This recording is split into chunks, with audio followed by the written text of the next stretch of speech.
할아버지라 그러면 안 되나? 탐욕, 공포, 불안, 그 환경에서 서울 중심에서 사업가 마인드를 가지고 투자하는 거거든요. 한 가족 한 기업받기 운동입니다. 정말 대주주들도 배당을 통해서 성과를 공유할 수 있는 투자 환경, 문화를 만들지 않으면 우리나라 그 기관 투자가들도 정말 증권시장을 사고팔고 하는 매매 게임장을 리드하고 있고,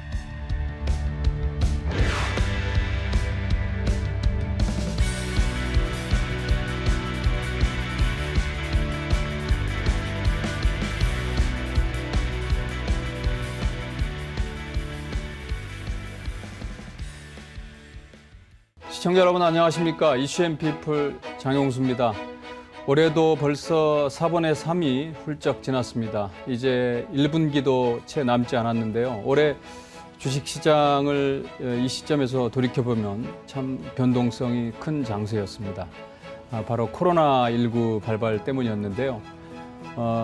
남은 기간 우리 증시가 어떤 모습으로 갈지, 또 내년과 중장기적으로는 어떻게 진행이 될지 한번 알아보는 시간 마련했습니다. 오늘도 참 모시기 어려운 분 모셨습니다. 주식농부라고도 하고요. 또 원조 슈퍼개미라고도 하시는 분입니다.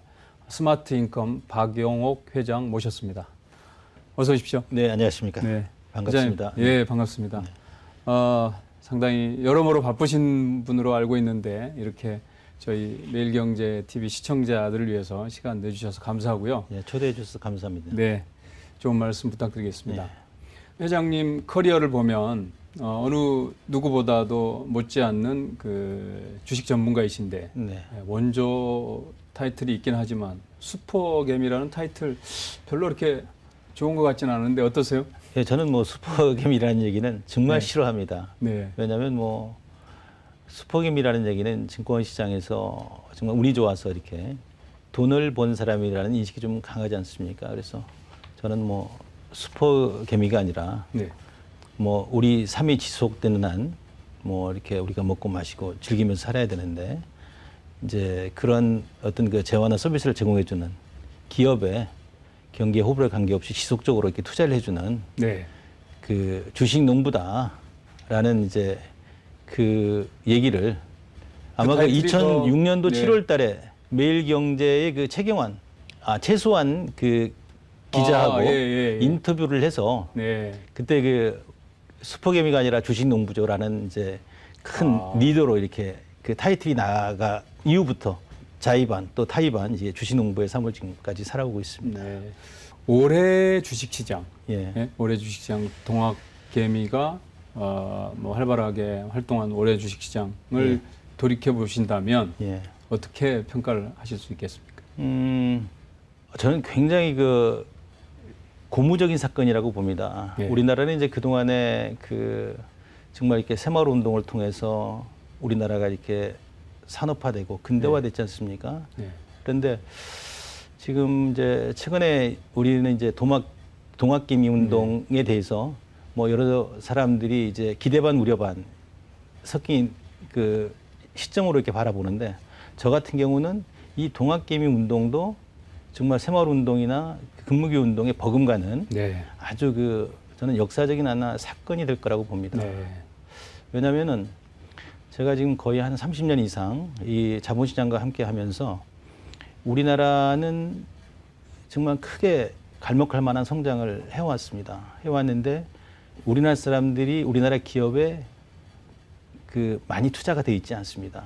그래서 그 우리나라에 정말 이 세계 내놓아도 이렇게 자랑스러운 기업들이 많이 있고 네. 또 그것을 그 기업의 성과를 공유할 수 있는 증권시장이 잘 발달돼 있음에도 불구하고 우리 국민들이 그 기업의 성과를 이렇게 공유치 못하고 있다. 네. 그래서 그 우리나라 이제 글로벌 기업들의 대부분은 작게는 이제 30%에서 많게는 60%까지 외국인들 외국인 지분들이 말씀하시죠? 이렇게 네. 차지하고 있습니다. 예.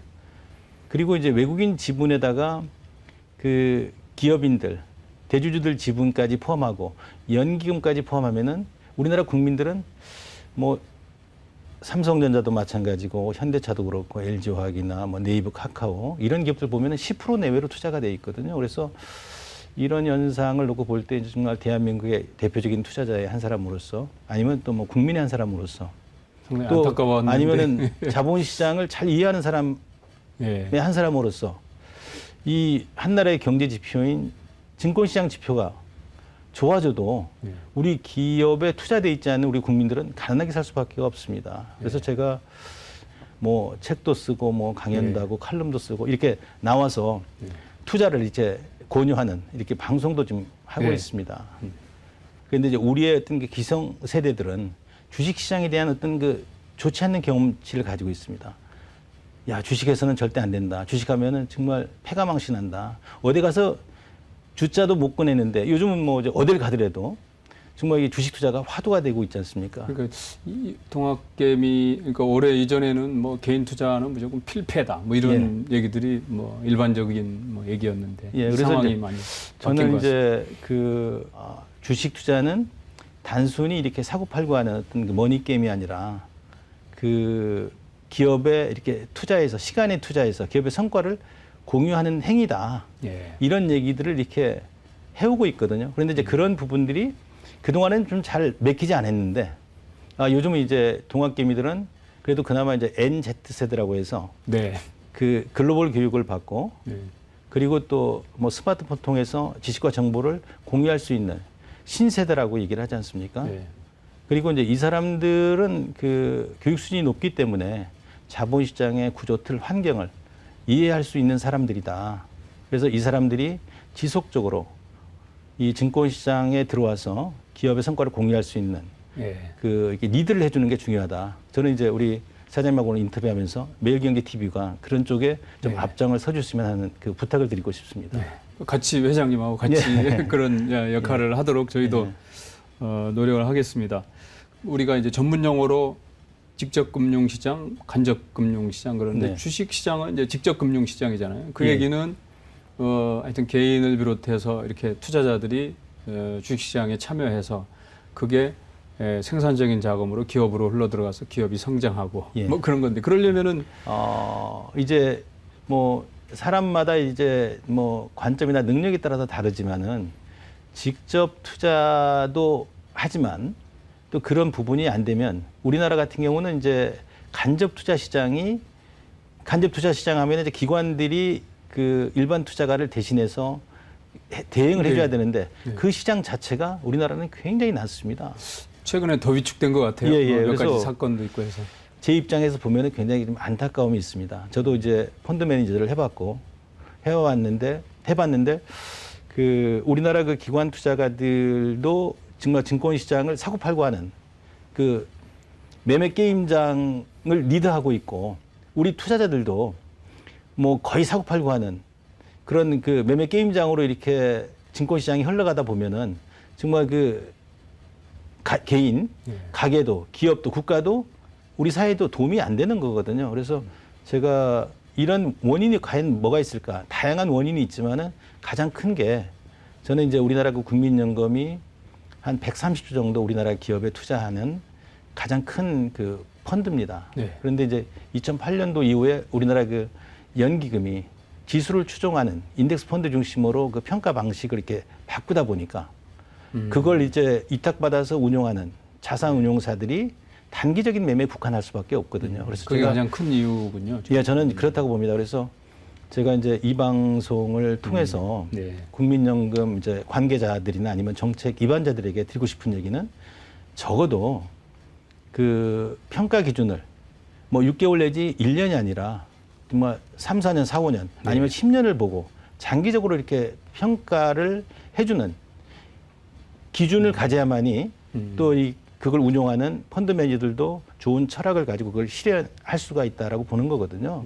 그래서 뭐 이제 그 중에는 이제 또 펀드 매니저들의 어떤 그 좋은 투자 철학이라든가 아니면 그 뭐 윤리적인 어떤 도덕관 이런 것들이 이제 겸비가 돼서 이 투자자와 그 기관 투자가들 간의 어떤 그 신뢰관계, 시장에 대한 신뢰관계를 이렇게 회복하는 게 가장 급선무라고 생각을 합니다.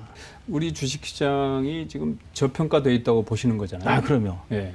우리나라가 이제 저평가된 요인들 중에서 가장 큰 부분은 저는 이제 기업의 어떤 그 불투명한 지배구조 네. 문제. 그래서 우리나라는 이 기업이 이제 기업이라고 하는 것은 결국 이제 주식회사지 않습니까? 네. 저는 이제 주식회사 제도와 증권시장이 인간이 만들어낸 어떤 최고의 어떤 경제 시스템, 공유 시스템이라고 생각을 합니다.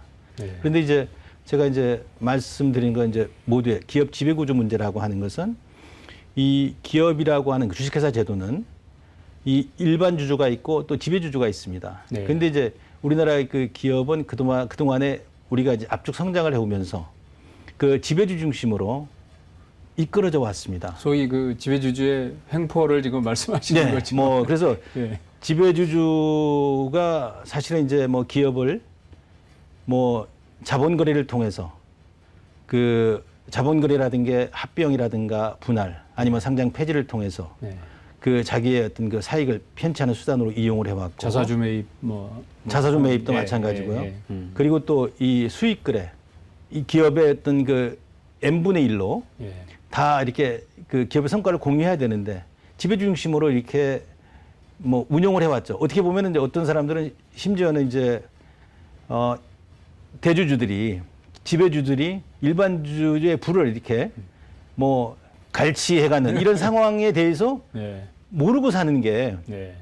정말 안타깝다. 그래서 이제 이런 부분들이 좀 이렇게 바뀌어져야 되고 증권시장에서 상장사 그 시가 평가 제도가 개선이 돼야 됩니다. 네. 우리가 이제 그 상장사를 시가 평가해서 예. 상속 증여를 하는 경우에 그 뭐 주가를 누르는 방법은 여러 가지가 있거든요. 뭐 배당을 주지 않는다든가 기업 아야를 하지 않는다든가 뭐 약간의 좀 이익을 조절한다든가 예. 대주주의 이익 한계에 맞춰서 그 이 시가를 조절할 수 있다라고 저는 생각을 합니다. 그래서 이런 그 평가 기준을 순자산 가치로 이렇게 평가를 한다고 하면은 아마 그 이런 부분이 해소가 될 거라고 보거든요. 그래서 저는 두 가지 기업 지배 구조 문제도 해소가 돼야 되겠고 그다음에 시가 평가 제도 상장법인의 시가 평가 제도를 개선이 예. 돼야 된다. 할 때 순자산 가치로 이렇게 평가를 해야 된다. 네. 그리고 이제 더 나가서 배당 성향도 강조하시는 예, 것 같은데. 우리나라는 이제 그 배당 성향이 세계에서 가장 낮다고 보면 됩니다. 예를 들어서 뭐 이제 미국이나 유럽 이런 쪽은 거의 한 45% 50% 이상이 되고 그다음에 이제 뭐 중국이나 이제 일본 같은 경우도 그렇게 자본시장이 그렇게 발달돼 있지는 않습니다. 그래도 그런 쪽은 배당 성향이 35% 이상이 되거든요. 근데 이제 더 한 것은 뭐 베트남이라든가 인도네시아, 말레이시아 이런 그 후진국들도 배당 성향이 40%가 넘습니다. 근데 우리는 이제 간신히 이제 20% 이렇게 넘고 있는데 예상이 되지만 왜 이렇게 낮을까요?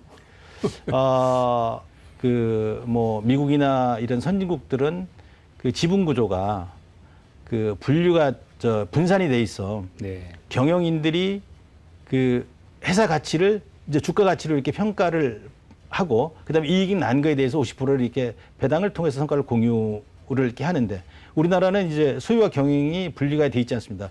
숫자로 말할 것 같으면은 거의 한 5.7% 정도 지분을 가지고 피라미드로 연결해서 57%였던 그 지배권을 가져가지고 그 일부 소수의 특정 그 지배주주들의 어떤 그 네. 이익을 그 대변하는 그런 형태로 지금 이끌어져 왔거든요. 네. 그래서 이제 그 사람들 입장에서는 배당보다는 자기 지분이 적으니까 월급을 통해서 이렇게 가져가는 게 훨씬 유리하다. 그래서 제가 가장 중요한 것은 정말 대주주들도 배당을 통해서 성과를 공유할 수 있는 투자 환경, 문화를 만들지 않으면 우리 미래가 없다라고 저는 생각을 하거든요. 네. 네. 그리고 이제 아까 저기 이제 그러니까 요즘 주식시장에 지금 이슈가 되고 있는 게 그 대주주 투자 요건 문제지 않습니까? 네네네. 아까 이제 뭐 제도적인 문제 예, 예. 뭐 이런 벽에 부딪혀 있는 그러니까 한계점들이 있는 부분들을 지적을 하셨는데 예, 예. 요즘 핫 이슈가 이제 이 부분인데 예, 예. 이게 우리 주식시장에 그 지속적으로 발전하는데 성장하는데 발목을 잡을까요? 저는 잡을 수 있다고 생각을 합니다. 네. 왜냐하면은 우리가 이제 그 대주주 요건이 그 2005년도에 그 100억이었었습니다. 네. 그러다가 이제 단계적으로 2015년부터 좀 해서 뭐 낮춰져 왔죠. 50억, 25억, 20억, 15억 지금 이제 10억으로 돼 있지 않습니까? 내년에 이제 내년 3억으로 3월, 간다고 예. 그러는데 우리 이제 종합주가 지수가 2,000포인트에서 박스권을 계속 유지하고 있잖아요. 네. 그런데 이제 저도 이제 자산가로 이렇게 자본가로 이렇게 살아가면서 저야 뭐그 대부분 다 이렇게 대주주로 이렇게 형성이 돼 있으니까 항상 뭐 이렇게 차익에 대해서 세금을 이렇게 냅니다. 그런데 이제 일반 투자가 입장에서 볼 때 세금을 내는 게 쉽지 않는 일이거든요. 네. 누구나 다 이렇게 세원에 노출되고 되고 싶지 않고 그다음에 이 절세를 하려고 하지 않습니까? 네. 그런데 제가 이제 2,000포인트에서 우리가 3,000포인트, 4,000포인트로 이렇게 올라가지 못하는 요인이 저는 그거라고 보거든요, 결국은. 네. 그래서 우리 뭐 부동 자금이 이제 부동산으로 가 있고 그리고 이제 뭐 심지어는 금 투자, 뭐 달러 투자까지 이렇게 네. 하는 사람들이 있더라고요. 그래서 그런 걸 볼 때 저는 이제 기업의 투자의 성과를 공유하는 입장에서 볼 때 제 시각으로 보면은 좀 이렇게 생존 전략으로 이렇게 투자를 한다고 하지만 좀 이해가 좀 되지 않거든요. 그래서 그런 자금들이 기업에 이렇게 투자될 수 있도록 네. 유도를 해주는 게 좋겠다. 네. 그래서 저는 세금이 있는 곳에, 소득이 있는 곳에 세금이 있어야 된다는 말에는 저는 공감을 합니다. 네. 그래서 우리가 2023년도부터는 이제 완전 양도세가 매겨지지 않습니까? 그런데 지금 코로나로 인해서 굉장히 지금 위기 상황이지 않습니까? 예. 우리 국민들이 우리 기업에다 투자를 해주지 않으면 우리 기업들은 어려워질 수밖에 없거든요. 그래서 오히려 저는 이제 정책 입안자들이나 당국자들한테 일시적으로 세원 이렇게 확보 이런 부분이 아니라 좀 통 크게 경제 파이를 키워서 네. 세금을 이렇게 걷어들일 수 있는 어떤 그런 정책이 좀 필요한 시기라고 저는 봅니다. 그래서 저는 네. 어차피 2023년 되면은 이제 전체적으로 이제 5천만 원 이상 비과세가 되고 예, 맞습니다. 뭐 3억까지는 20%, 예. 3억이 넘으면 이제 25%씩, 그러니까 27.5%, 22% 이렇게 소득을 내지 않습니까? 그런데 예. 저는 이제 대한민국 대표적인 투자자의 한 사람으로서 이럴 때 이제 정부의 어떤 이 통큰 정책, 통큰 결단이 정말 필요한 시기라고 저는 생각을 합니다. 예. 왜냐하면 이게 해년 이제 연말이 되면 10월, 11월 달, 12월 되면은 또다시 이제 그동안에 증시 쪽에 우리 국민들이 지금 많이 들어와 있는데 이런 부분에 대해서 이렇게 찬물을 끼얹는 행위가 이루어지고 이러면은 다시 한번 또 이렇게 우리 증시 쪽이 어려워지면은 증시가 어려워지면 우리 기업들이 좀 이렇게 투자 환경이 좀 어려워지는 거 아니겠습니까? 네. 그런 의미에서 좀 문 대통령께서 좀 결단을 좀 내줬으면 하는 부탁을 드리고 싶습니다. 회장님이 하여튼 대주주 요건 관련해서는 상당히 목소리를 높이셨는데 예. 이게 잘 전달이 됐으면 좋겠고요. 어쨌든 우리 주식시장을 그만큼 아끼시기 때문에 예. 뭐 그간의 이 역할을 보시면은 상당히 의미가 있는 부분들을 많이 하셨는데 최근에 일가 일사 이런 뭐 운동을 펼치신다는데 예. 이게 뭐 어떤 건가요? 한 가족 한 기업 갖기 운동입니다. 네. 이제 우리는 이제 기업의 시대에 살고 있습니다. 기업만이 이렇게 지속적으로 성장을 하고 네. 발전을 하면서 기업에 돈이 쌓이는데 기업의 이제 성과를 이렇게 공유하고자 하면 네. 우리가 이제 단순히 이제 주식 투자를 사고 팔고 하는 매매 게임이라고 생각을 하는데 네. 저 같은 경우는 시간에 투자해서 기업에 뭐 캐피탈 게인이 됐던 배당을 이렇게 보고 투자를 하는 건데 이제 증권 거래소에는 거래소와 이제 코스닥에 한 2,200개 기업이 이렇게 등록이 돼 있습니다. 네. 상장이 돼 있습니다. 네. 그러면은 2,200, 300개 기업이 지금 우리한테 투자해달라고 이렇게 손짓을 하는데 다 투자할 수는 없지 않습니까? 근데 본인들이 이렇게 관심 가는 기업, 관계되는 기업을 찾아서 적어도 이게 뭐 3-4개 정도 기업을 찾아서 이렇게 투자해가지고 함께 가면 정말 이게 노후에 경제적으로 이렇게 잘 살 수 있다라는 이제 의미에서 한 가족, 한 기업 갖기 운동, 일가일사 운동을 벌이고 있습니다. 네. 예. 지금 많은 사람들이 예. 크게 지금 호응을 많이 반향을 해주고 있고 불러일으키군요. 아마 매일경제 TV에서도 이런 부분들을 예. 좀 이렇게 얘기를 많이 해주시면 좋겠습니다. 좋은 취지이신데 저희도 이렇게 뭔가 역할을 하도록 예. 노력을 하겠습니다. 마지막으로 이제 우리 시청자분들 가운데 투자를 하고 계신 분도 많을 텐데 예. 우리 회장이 보시는 시장 전망, 뭐 4분기 내년 정도 전망을 좀 해주시죠. 저 같은 경우는 이제 시장보다는 이제 내가 투자한 기업에 이제 집중을 하는데 예. 이제 우리 투자자들도 매년 그렇다고 생각을 합니다. 예. 왜냐하면 주식 투자가 위험하다고 생각을 하는 것, 어렵다고 생각을 하는 것은 우리가 이제 방송을 매일 보면은 뭐 미중 간의 문제라든가 환율 문제라든가 금리 문제라든가 유가 문제라든가 이런 어떤 그 주가에 미치는 요소들이죠. 예. 이런 거는 하나의 그 요소에 불과한데 이거는 투자하는 기업들이 극복해야 될 어떤 그 변수에 불과하는 거거든요. 그런데 우리는 그런 것들을 너무 이제 강폭해서 이렇게 해석을 하고 얘기를 하니까 보통 사람들이 뭐 환율, 유가, 뭐 금리 이런 예측하기가 쉽지 않지 않습니까? 네. 그래도 미중 간의 관계라든가 뭐 세계가 서로 이렇게 어울려서 살아가는데 그런 관계가 지속적으로 이렇게 예측할 수는 없지 않습니까? 그거보다는 예. 정말 그런 여러 가지 변수들을 잘 이렇게 극복하고 지속적으로 이렇게 성장해 나갈 수 있는 어떤 튼튼한 예. 한국모항 같은 그런 기업을 찾는 노력이 훨씬 쉽다라고 저는 생각을 합니다. 네. 예. 회장님께서 우리 경제와 이 주식시장에 도움이 되는 말씀 많이 해주셨는데 앞으로의 계획이 있으시다면 어떤 건지 좀 말씀해 주시죠. 뭐 저는 뭐 평생 우리나라 기업에 투자를 해주면서 살아갈 것입니다. 네. 뭐 이게 어떻게 보면 저의 소명이고 네. 우리 사회로 받은 어떤 특혜에 보답하는 길이라고 생각을 합니다. 그래서 네. 정말 우리는 이제 대한민국에도 정말 이게 올바른 투자관을 가지고 네. 올바른 투자 방법으로 이렇게 투자해도 성공할 수 있는 그런 어떤 모델 그런 투자가가 좀 나오기를 좀 바라고 네. 저도 이제 그런 사람들을 응원하고 저도 이제 그 길에 좀 가까이 가려고 좀 노력을 하고 있습니다. 네. 그리고 주식 투자가 정말 어떻게 보면은 우리 삶의 터전에 투자해주는 정말 의미 있고 가치 있는 일이기 때문에 저는 이제 주식 투자가 자랑스러운 나라가 돼야만이 우리나라가 희망 있고 건강하고 활력 있는 사회가 된다고 생각을 합니다. 네. 그런 사회를 만드는데 뭐 조금이라도 이게 보탬이 되었으면 합니다. 네. 네, 회장님 오늘 좋은 말씀 감사드립니다. 뭐 여러 군데서 이렇게 출연 섭외를 받으시는데 저희 매일경제 TV에 특별히 이렇게 나와 주셔서 좋은 말씀해 주셔서 다시 한번 감사드리고요. 앞으로 또 시청자분들께서 원하시면 다시 한번 나와 주시면 감사하겠습니다. 네. 네, 고맙습니다.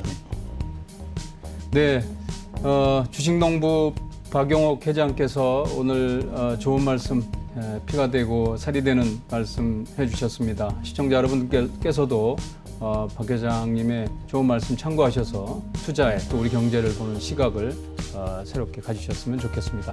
오늘 이슈앤피플 여기서 마치겠습니다. 감사합니다.